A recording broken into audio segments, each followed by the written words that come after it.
Hi, I'm Marco Rubio, and this is this week's edition of Constituent Mailbox. As you know, every week we go through our emails and our letters, and we pick out 2 or 3 that are indicative of what we're hearing from folks all around the state, and we read them on the air and we answer your questions.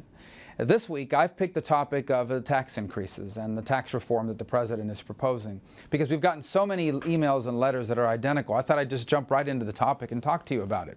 Now, the president's going around saying that his plan would not raise taxes on the middle class. It would only raise taxes on the rich people. So let's knock down that straw man first. When he says rich people, it creates this image of some fancy billionaire on a yacht somewhere, making billions of dollars a year and not paying his fair share of taxes. That's just not the case. This is not what he's talking about here.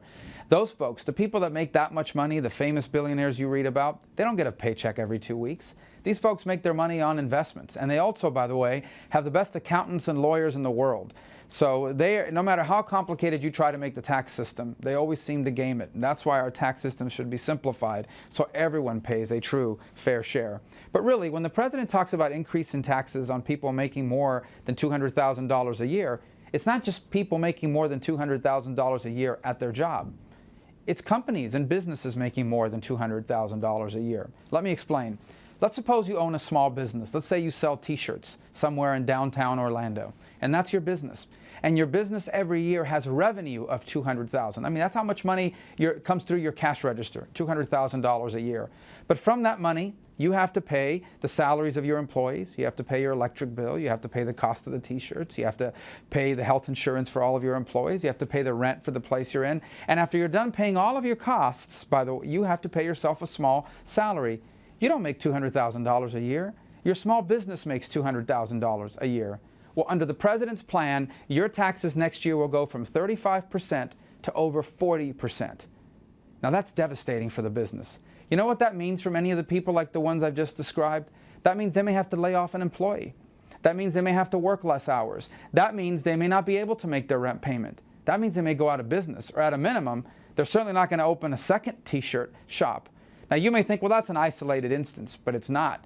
In fact, a recent study by Ernst & Young, not by Republicans, not by me, by Ernst & Young, said that over 700,000 jobs would be lost if, in fact, the Obama tax increase goes into effect on January 1st.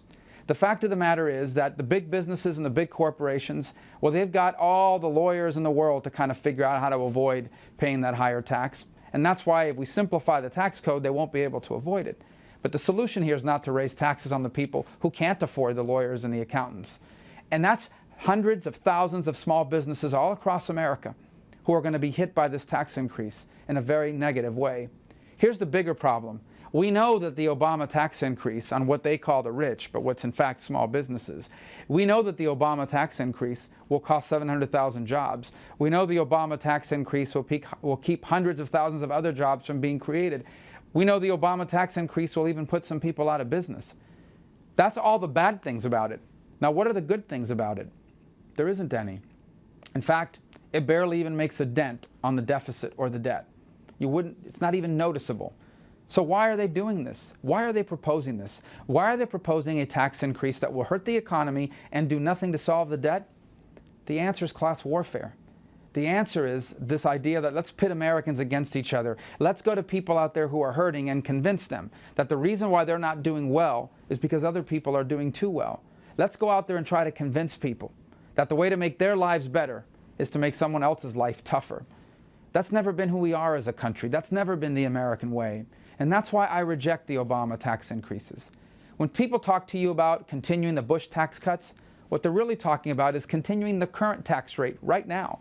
The tax rate that we have in place right now should be continued. And every study shows that unless we do that, the economy is going to see a downturn beginning early next year and, in fact, in the last part of this year. And we certainly can't afford to make the downturn we're already experiencing even worse. So that's why I oppose it. And instead, I support not just making these tax rates permanent, but real tax reform that simplifies the tax code, that stops punishing companies for doing business in America and encouraging them to take jobs overseas. These are the sorts of things we're working on.